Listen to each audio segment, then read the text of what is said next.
Hey everybody, it's Evelyn. Welcome back to class with Prof. Eve.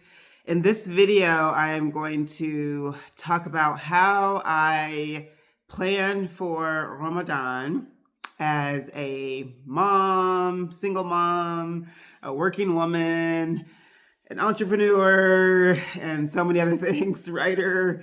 Um, how I get through a month of fasting. So welcome back to my channel. On this channel, we discuss all sorts of things, but I try to provide informative, educational videos and videos that will help you with something, help you through something, and help you understand things a little bit better. So let's get into the 5 things that I consider before the start of Ramadan. All right, so the first thing is that I set intentions, not goals or plans, but intentions. What does that mean? So that means that I do not stress myself out saying, okay, in this 1 month, I am going to accomplish these 10 things. I'm going to learn Arabic. I'm going to read 5 books. I'm going to, do Tarawih every night. No, I learned, just my first or second year of Ramadan as a reefer that does not work for me. And it just seemed much more meaningful to set intentions because intentions are what matters most. Even Islamically, that is something that where we put a lot of value and weight on our intentions and holding those in our heart as well as our mind. And so, of course, I set intentions for making my 5 daily prayers, for attending Tarawih, which is the evening prayers after the last mandatory prayer. So in the 5 prayers, Isha, I-S-H-A, is the last prayer of the day. And during Ramadan, there's additional prayers throughout the night, and those are called the Tarawih prayers. So I like to attend those. It's actually very special. Whenever I leave Tarawih, I'm like, oh my gosh, I feel so light and fulfilled. It's really beautiful. So I definitely try to make my Tarawih prayers as much as possible. And I try to also set the intention to read more things that are specifically Islamic and just study things related to, the Prophet Muhammad, sallallahu alaihi wasallam, and just get more educated about my deen. And those are the major intentions that I set every single year. As different things come up, then that might waver a little bit. But I think foundationally, those are the major intentions that I set every year that are most important to me and that help me to have a really fruitful Ramadan. The next thing, I allow myself to not be perfect. No one's perfect anyway, but I don't strive to achieve these massive goals that are just really unrealistic when you're fasting, when you're not eating or drinking all day. There is going to be a limit to how much you can feasibly do, energy wise, just literally, there are going to be points in the day where you may have some energy, your mind might be really clear, and then there are going to be points where you just have to rest. Or worst case scenario, you might get a headache, or you may start to not feel good. Like that happens during Ramadan for a lot of folks. It's happened to me quite a bit too. So if I happen to miss a prayer, then I forgive myself for that. I ask Allah to forgive me for that. There have been times during Ramadan when I've been working, when I've been teaching, where I've just had to drink something. I've had to take a sip of water. Maybe I didn't, eat anything, but I had to take a sip of water or something. And then there have been times where I had to break my fast and have something to eat because I felt so weak and lightheaded teaching. My current schedule is 3 classes back to back. So that's 3 hours of lecture, facilitation, all of this mental and physical energy that I'm exerting during that time, where there have been points where I just couldn't sustain myself. I felt like I was going to pass out in the middle of the classroom or something, where I had to break my fast. And so I tried to not be too hard on myself if things are brought to that point as well. Number 3, I make sure to get up for suhoor. Suhoor is the early morning meal that we have, and that is the only meal that you have until you break your fast.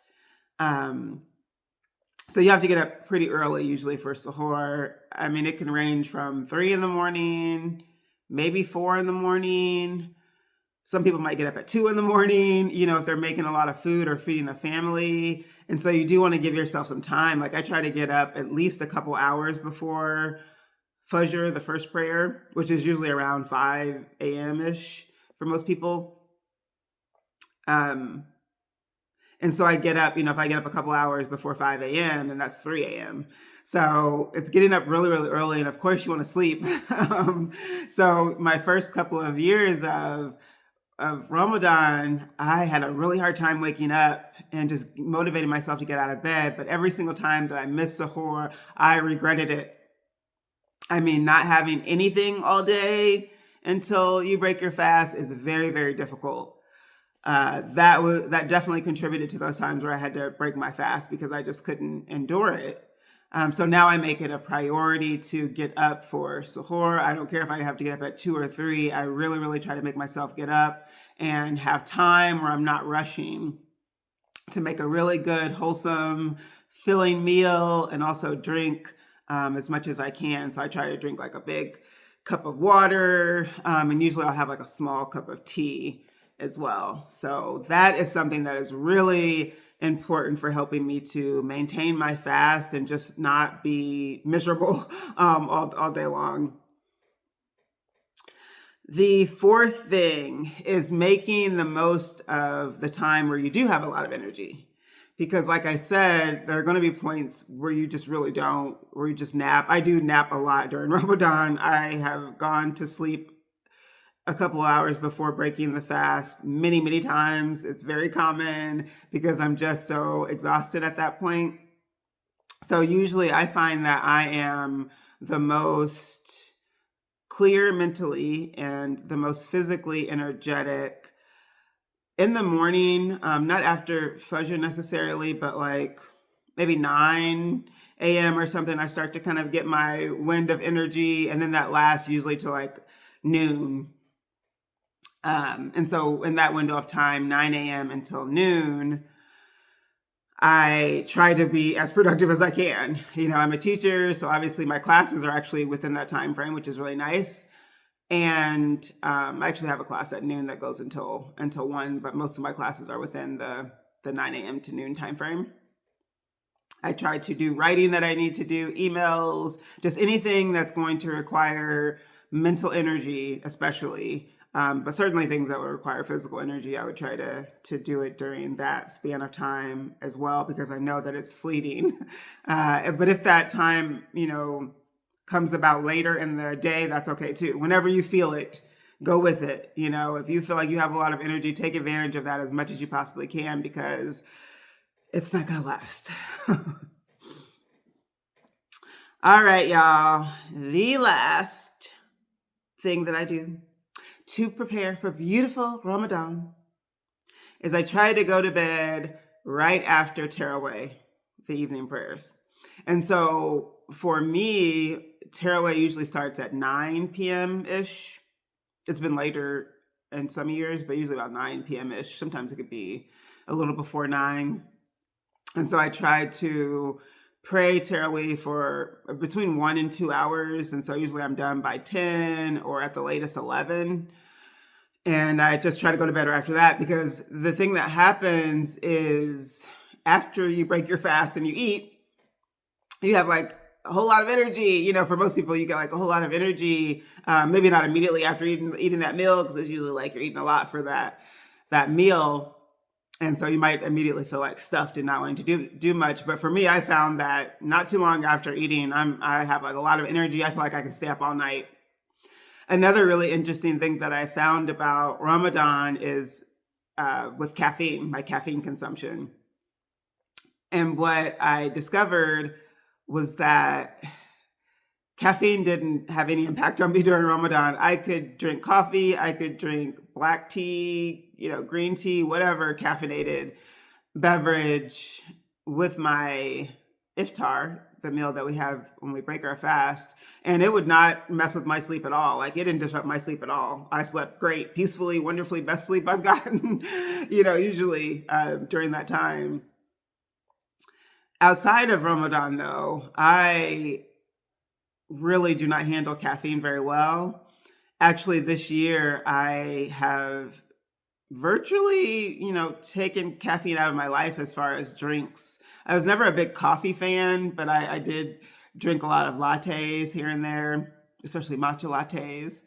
But I was a huge black tea drinker. Like, I would have 2 or 3 cups of black tea just in the morning alone, and then sometimes in the evening. And it definitely impacted my sleep.